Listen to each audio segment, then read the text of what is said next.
Capítulo 32. La fe y la oración.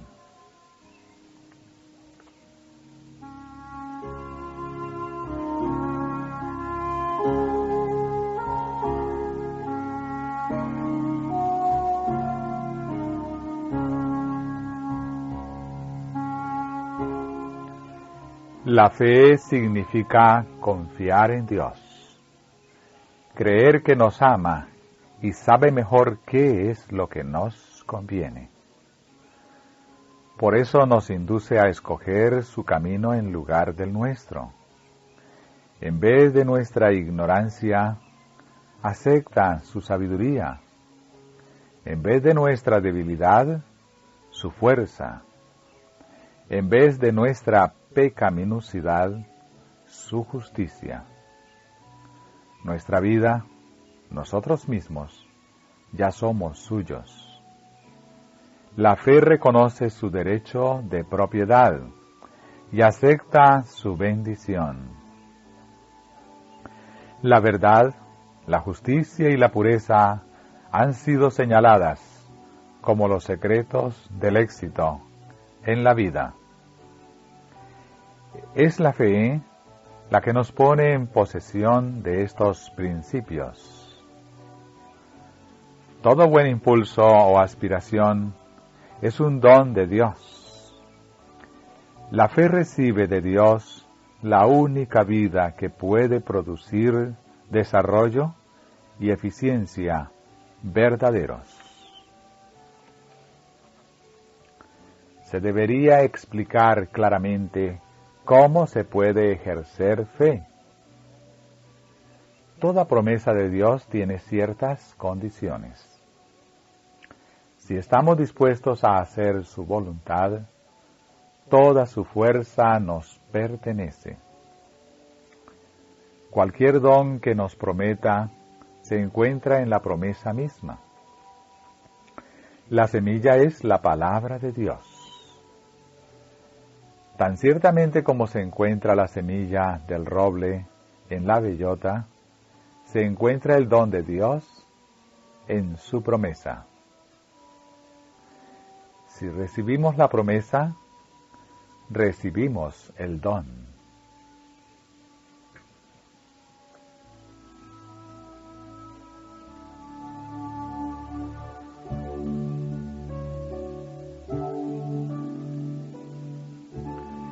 La fe que nos capacita para recibir los dones de Dios es en sí misma un don del cual se imparte una porción a cada ser humano.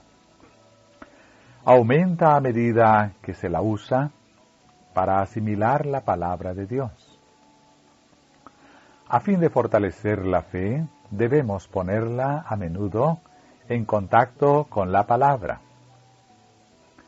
Al estudiar la Biblia, el estudiante debería ser inducido a ver el poder de la palabra de Dios. En ocasión de la creación, Él dijo y fue hecho. Él mandó y existió. Él llama las cosas que no son como si fuesen, porque cuando las llama, entonces existen. Cuán a menudo los que confiaron en la palabra de Dios, aunque eran en sí mismos completamente impotentes, han resistido el poder del mundo entero. Enoc, de corazón puro y vida santa, puso su fe en el triunfo de la justicia frente a una generación corrupta y burladora.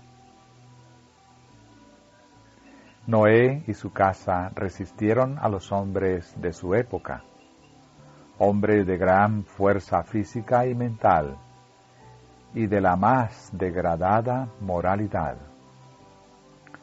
Los hijos de Israel, que junto al Mar Rojo no eran más que una indefensa y aterrorizada multitud de esclavos, resistieron al más poderoso ejército de la más poderosa nación del globo.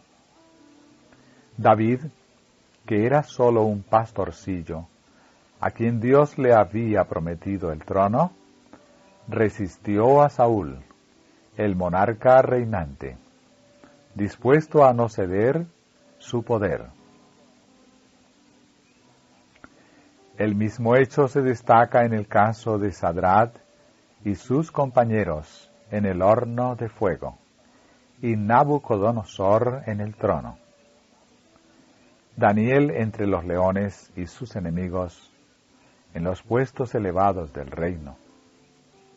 Jesús en la cruz, y los sacerdotes y príncipes judíos que presionaron al gobernador romano para que hiciera su voluntad. Pablo encadenado y condenado a sufrir la muerte de un criminal, y Nerón, déspota de un imperio mundial.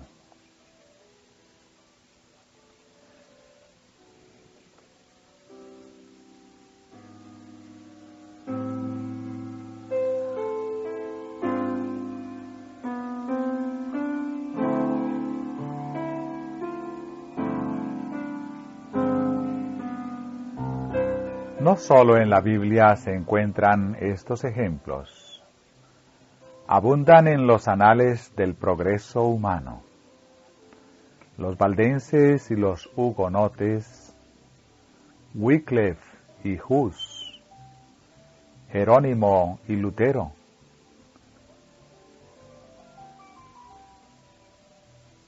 Tyndale y Knox, Zinzendorf y Wesley, y muchos más, han dado testimonio del poder de la palabra de Dios contra el poder y el proceder humanos que apoyan al mal. Estos constituyen la verdadera nobleza del mundo, constituyen su realeza. Se invita a los jóvenes de hoy a ocupar sus lugares.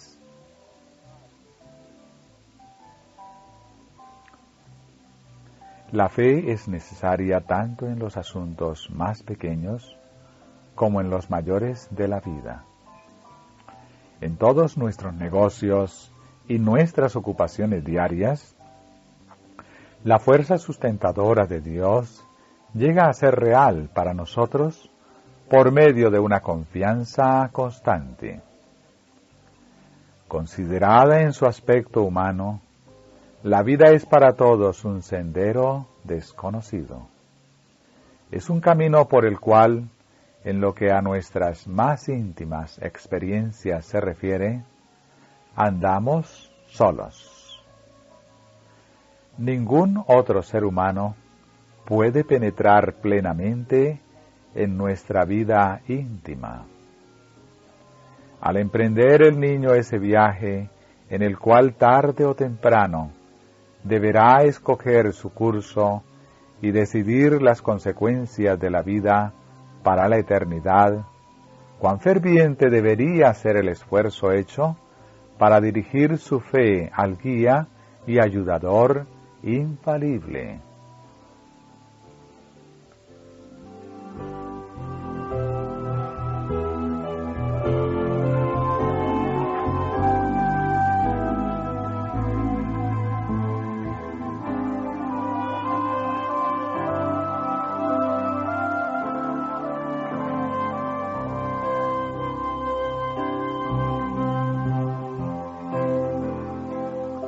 Como escudo contra la tentación e inspiración para ser puros y sinceros, ninguna influencia puede igualar a la de la sensación de la presencia de Dios.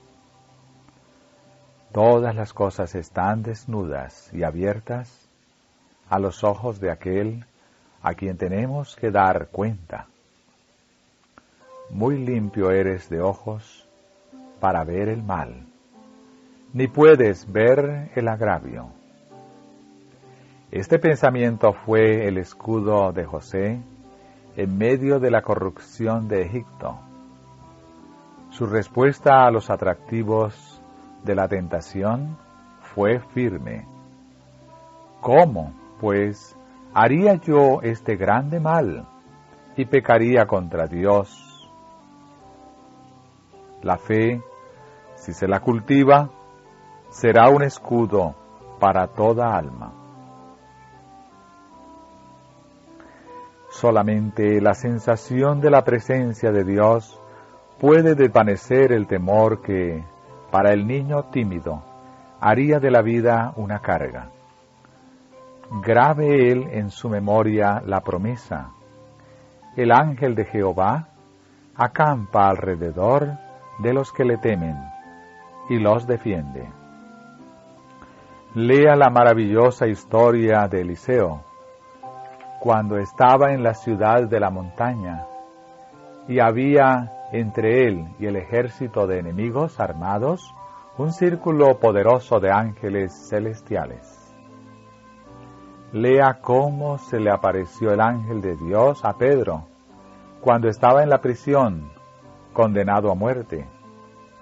Cómo lo libertó, pasando por entre los guardianes armados y las macizas puertas de hierro con sus cerrojos y barrotes. Lea acerca de la escena desarrollada en el mar, cuando Pablo, el prisionero, en viaje al lugar donde iba a ser juzgado y ejecutado, dirigió a los soldados y marineros náufragos, abatidos por el cansancio, la falta del sueño y del hambre, estas grandes palabras de valor y esperanza. Pero ahora os exhorto a tener buen ánimo, pues no habrá ninguna pérdida de vida entre vosotros. Porque esta noche ha estado conmigo el ángel del Dios, de quien soy y a quien sirvo, diciendo: Pablo, no temas. Es necesario que comparezcas ante César. Y he aquí, Dios te ha concedido todos los que navegan contigo. Con fe en esta promesa, Pablo aseguró a sus compañeros: pues ni aun un cabello de la cabeza de ninguno de vosotros perecerá. Así ocurrió. Por el hecho de estar en ese barco un hombre, por medio del cual Dios podía obrar, todo el contingente de soldados y marineros paganos se salvó. Y así aconteció que todos se salvaron saliendo a tierra. No fueron escritas estas cosas únicamente para que las leamos y nos asombremos, sino para que la misma fe que obró en los siervos de Dios de antaño, obre en nosotros. Doquiera haya corazones llenos de fe, que sirvan de conducto transmisor de su poder, no será menos notable su modo de obrar ahora que entonces. A los que, por falta de confianza propia, evitan tareas y responsabilidades, enséñeseles a confiar en Dios.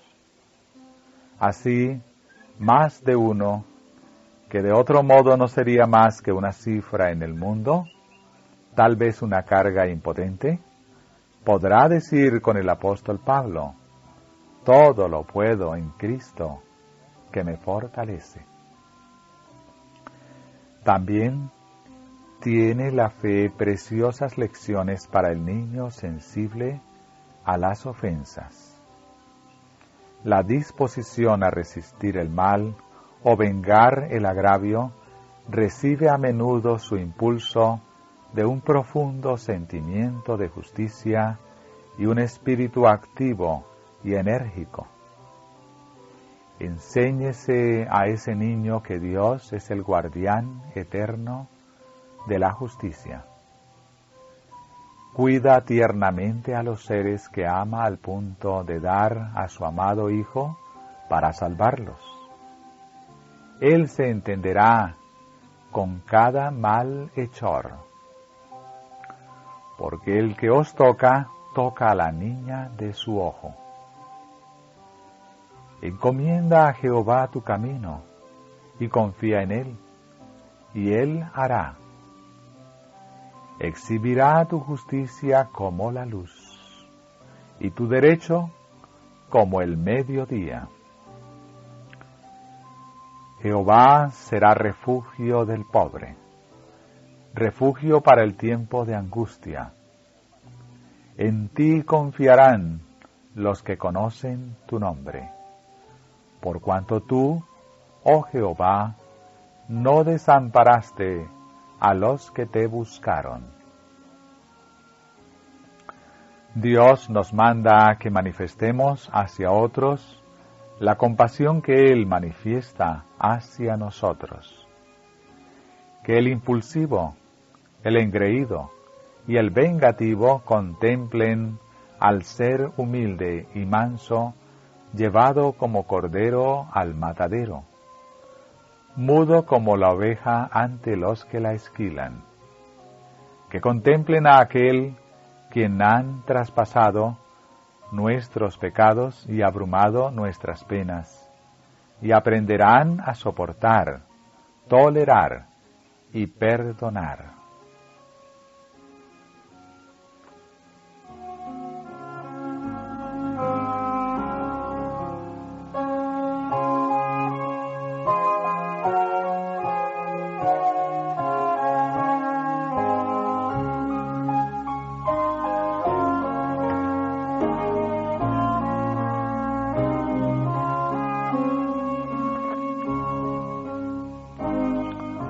Por la fe en Cristo se puede suplir toda deficiencia de carácter, purificar toda impureza, corregir toda falta y desarrollar toda buena cualidad.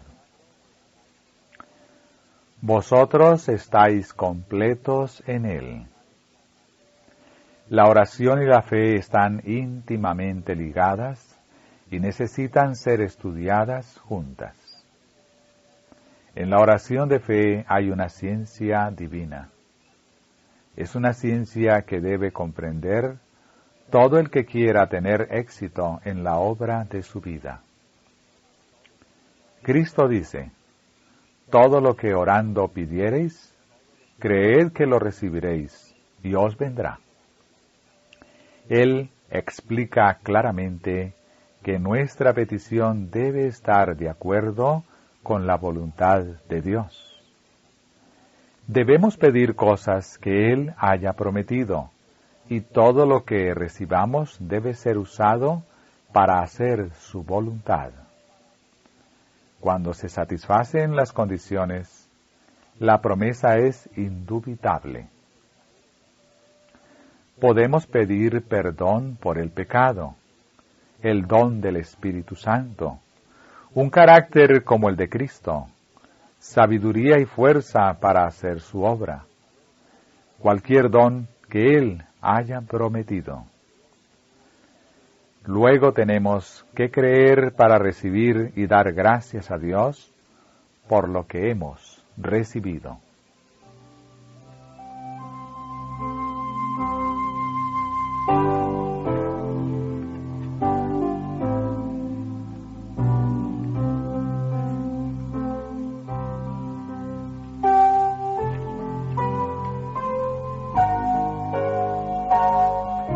No necesitamos buscar una evidencia exterior de la bendición.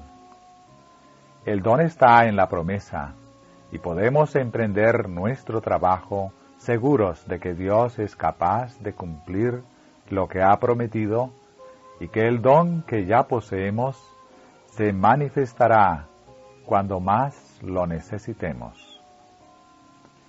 Vivir así, dependiendo de la palabra de Dios, significa entregarle toda la vida. Se experimentará una permanente sensación de necesidad y dependencia, una búsqueda de Dios por parte del corazón. La oración es una necesidad porque es la vida del alma. La oración en familia, la oración en público, tienen su lugar, pero es la comunión secreta con Dios la que sostiene la vida del alma. En el monte, junto a Dios, Moisés contempló el modelo del hermoso edificio que había de ser la morada de su gloria. En el monte, junto a Dios, en el lugar secreto de comunión, podemos contemplar su glorioso ideal para la humanidad. De ese modo podremos levantar el edificio de nuestro carácter en forma tal que se cumpla para nosotros su promesa. Habitaré y andaré entre ellos, y seré su Dios, y ellos serán mi pueblo.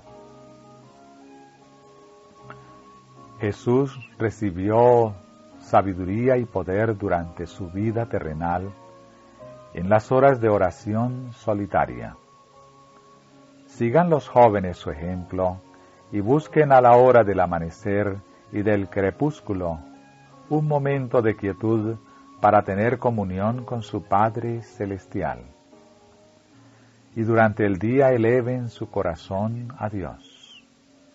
A cada paso que damos en nuestro camino, nos dice: porque yo, Jehová, soy tu Dios, quien te sostiene de tu mano derecha. No temas, yo te ayudo. Si nuestros hijos pudieran aprender estas lecciones en el alba de su vida, qué frescura y poder, qué gozo y dulzura se manifestaría en su existencia. Estas lecciones puede enseñarlas solo el que las ha aprendido. La enseñanza de la Escritura no tiene mayor efecto sobre los jóvenes porque tantos padres y maestros que profesan creer en la palabra de Dios niegan su poder en sus vidas. A veces los jóvenes sienten el poder de la palabra, ven la hermosura del amor de Cristo, ven la belleza de su carácter, las posibilidades de una vida dedicada a su servicio, pero ven en contraste la vida de los que profesan reverenciar los preceptos de Dios. ¿A cuántos se aplican las palabras que fueron dichas al profeta Ezequiel?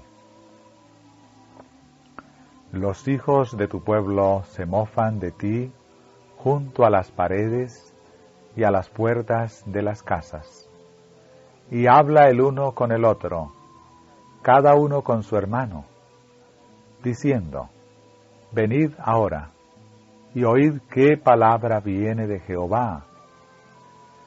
Y vendrán a ti como viene el pueblo, y estarán delante de ti como pueblo mío, y oirán tus palabras, y no las pondrán por obra. Antes hacen halagos con sus bocas, y el corazón de ellos anda en pos de su avaricia. Y he aquí que tú eres a ellos como cantor de amores, hermoso de voz, y que canta bien. Y oirán tus palabras, pero no las pondrán por obra. Una cosa es tratar la Biblia como un libro de instrucción moral y buena, y prestarle atención mientras esté de acuerdo con el espíritu de la época y nuestro lugar en el mundo. Pero otra cosa es considerarla como lo que es en realidad, la palabra del Dios viviente, la palabra que es nuestra vida, la palabra que ha de amoldar nuestras acciones, nuestros dichos y nuestros pensamientos. Concebir la palabra de Dios como algo menos que esto es rechazarla. Y este rechazamiento de parte de los que profesan creer en ella es una de las causas principales del escepticismo y la incredulidad de los jóvenes. Se está apoderando del mundo un afán nunca visto. En las diversiones, en la acumulación de dinero, en la lucha por el poder, hasta en la lucha por la existencia, hay una fuerza terrible que embarga el cuerpo, la mente y el alma.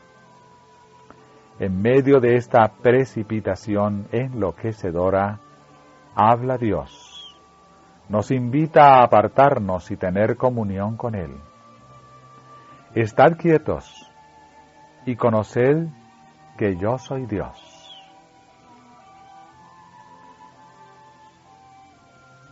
Muchos, aun en sus momentos de devoción, no reciben la bendición de la verdadera comunión con Dios.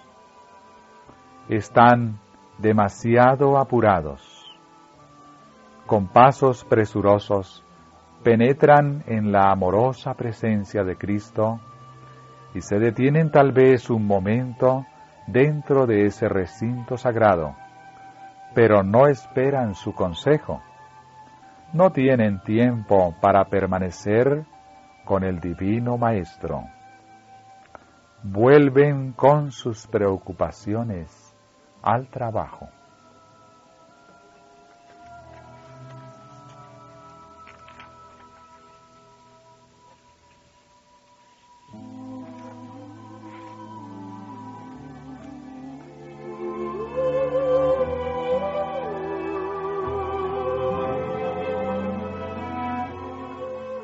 Estos obreros jamás podrán lograr el éxito supremo hasta que aprendan cuál es el secreto del poder. Tienen que dedicar tiempo a pensar, orar, esperar que Dios renueve sus energías físicas, mentales y espirituales. Necesitan la influencia elevadora de su espíritu. Al recibirla, serán vivificados con nueva vida. El cuerpo gastado y el cerebro cansado recibirán refrigerio, y el corazón abrumado se aliviará. Nuestra necesidad no consiste en detenernos un momento en su presencia, sino en tener relación personal con Cristo. Sentarnos en su compañía. Feliz será la condición de los niños de nuestros hogares y los alumnos de nuestras escuelas, cuando tanto los padres como los maestros aprendan en sus propias vidas la preciosa experiencia descrita en estas palabras del Cantar de los Cantares. Como el manzano entre los árboles silvestres, así es mi amado entre los jóvenes. Bajo la sombra del deseado me senté, y su fruto fue dulce a mi paladar. Me llevó a la casa del banquete, y su bandera sobre mí fue amor. Amén.